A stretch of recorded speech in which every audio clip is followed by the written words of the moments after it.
Good morning. Happy Sabbath. The power of forming spiritual communities. When my son was a student at Walla Walla, some of his friends would go drinking. And I am so grateful because he had another group of friends that they would go bowling.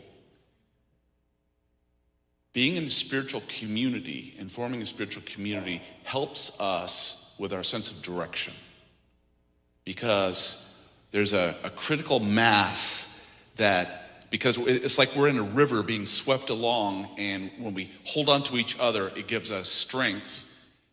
When we're in community with Jesus and with other people, it gives us strength, so we're not just kind of swept along with the current and where the current is going. And that actually really meant a lot to me.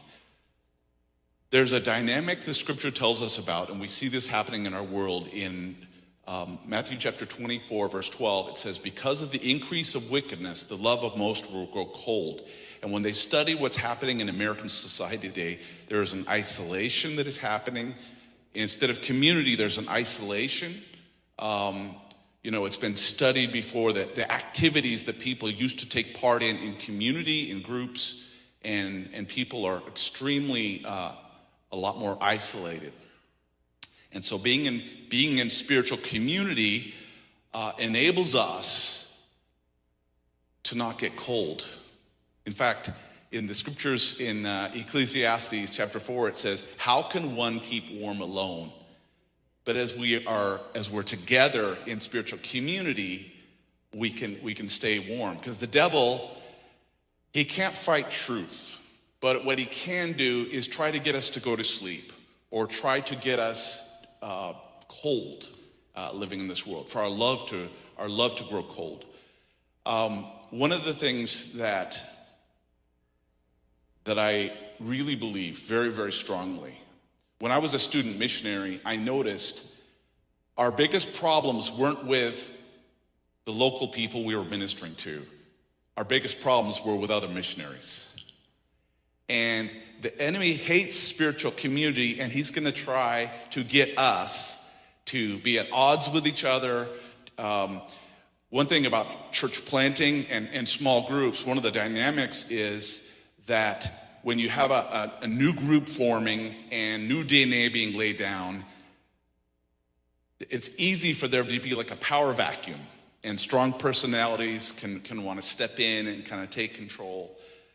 So healthy community, being in healthy community, is actually going to help us grow, both relationally and emotionally and spiritually, if we're honest with each other. I love the passage in John 17, where Jesus said that when we are one in purpose, when we reconcile, when we do repair to relationships, when we're one, it tells the world that God sent Jesus and that he loves them.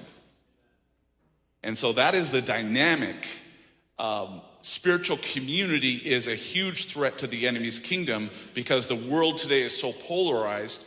And if they can see us loving each other, and we're not perfect and we don't always get along, and there'll be issues, but if they see us doing appropriate repair to relationships, being intentional about building community, being united around a purpose, that takes a miracle.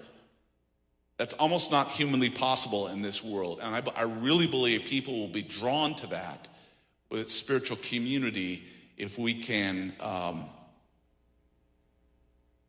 learn to get along, learn to work together, and like Pastor Jan in her prayer talked about our need for approval from other people or applause from other people. And if we can unite around, what we want to do is lift up Jesus. And we want to make it about souls. So I went on a mission trip, and this mission trip, we were going to Mississippi. Hurricane Katrina had hit, and one of the homes we worked on, and I'll never forget, it had been under 23 feet of water. Could you picture your home under 23 feet of water?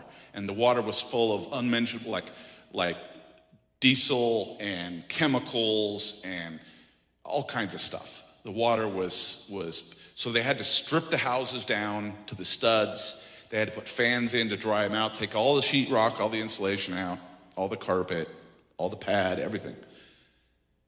And as we were driving, there was one man who drove for 11 hours, and between 2 and 4 in the morning, everybody in the bus was asleep. And I went up and sat with him between 2 and 4 and talked with him so he could stay awake.